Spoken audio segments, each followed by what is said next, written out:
Good afternoon. Afternoon.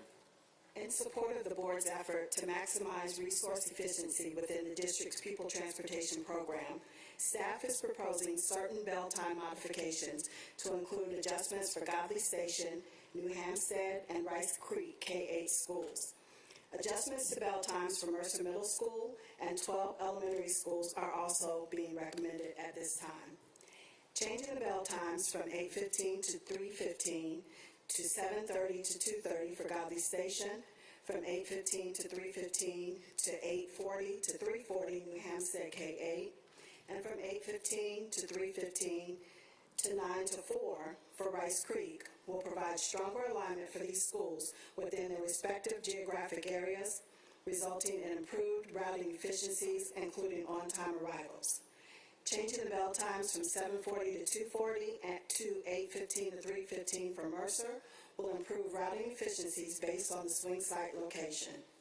Changing the bell times from 9 to 3:45 to 9:15 to 4 for 12 elementary schools, Bloomingdale, Butler, Gadsden, Garden City, Gould, Howard, Jacob G. Smith, Low, Pooler, Pulaski, Schumann, Windsor Forest, will establish a singular bell time for all elementary schools, which will in turn result in improved routing efficiencies.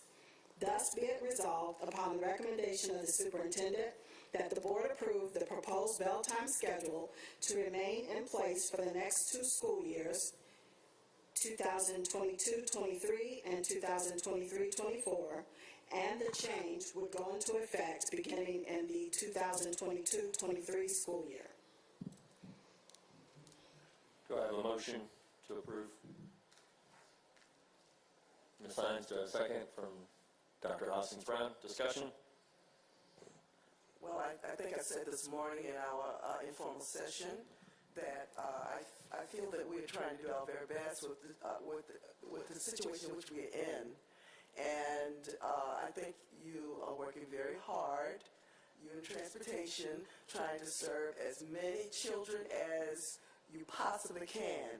And I really don't see anything wrong with all of the elementary kids being on the same schedule, having them on the same bell schedule. So I'm sure I'm going to hear about this, but if you've done all you can do, then what else can someone expect from you? You're also looking into after-school programs to assist parents that have to go to work early or pick up the children late. So what else are you asking us to do? And this is Hines speaking. Thank you. Dr. Hoskins-Brown? Thank you. I will add only a little. Mrs. Hines has represented my comments. I will say only with the aftercare that we have made changes in the past. It's certainly, I do not argue with the psychology that has been discussed previously, but we simply don't have bus drivers.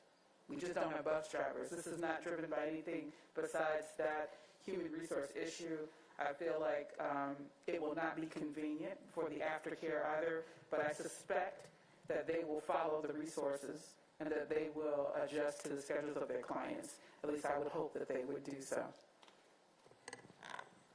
Any further? Yes, Ms. Grabowski.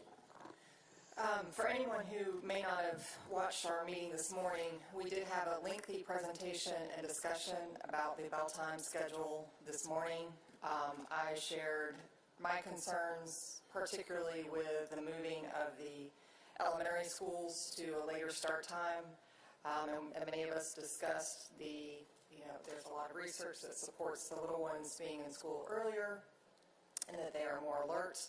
I'm concerned about the length of the day, particularly for little ones who will be participating in the before care program, and the impact that will have on their ability to participate in after-school activities. We talk about that a lot with our middle and high school students, but it also will have probably a more significant impact on our little ones. I do understand that some of our elementary schools are already at the 9:15 to 4 o'clock time frame, but we are also changing more than half, and several of those schools have been changed once this year already.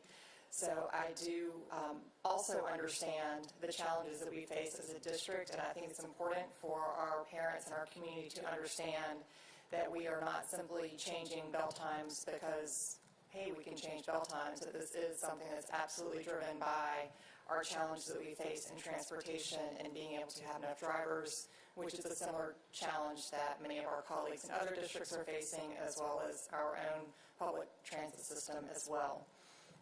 So this is not an easy decision by any stretch of the imagination. I have a lot of concerns with this, and I also appreciate everything that our staff and our Human Resources Department are doing to try and recruit more drivers, and I know that we will continue to try and find solutions to be able to address this chronic situation. And I hope that once we have more drivers on hand, that we can reevaluate the bell time schedule, particularly for our elementary school students, and try and get them into the classroom at a much earlier time. Thank you. Any other discussion? Dr. Howard Hall? Any discussion?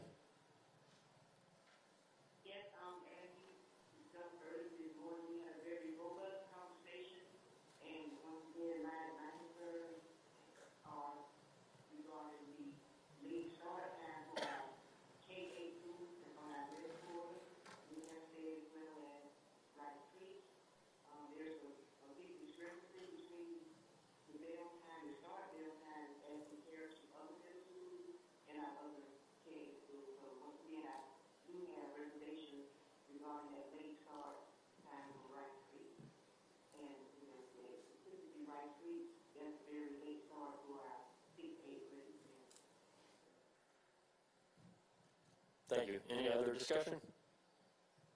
Hearing none. All in favor? Dr. Howard Hall? All opposed? So, motion passes 5-0. Yes. With Johnson and Howard Hall, no. Thank you.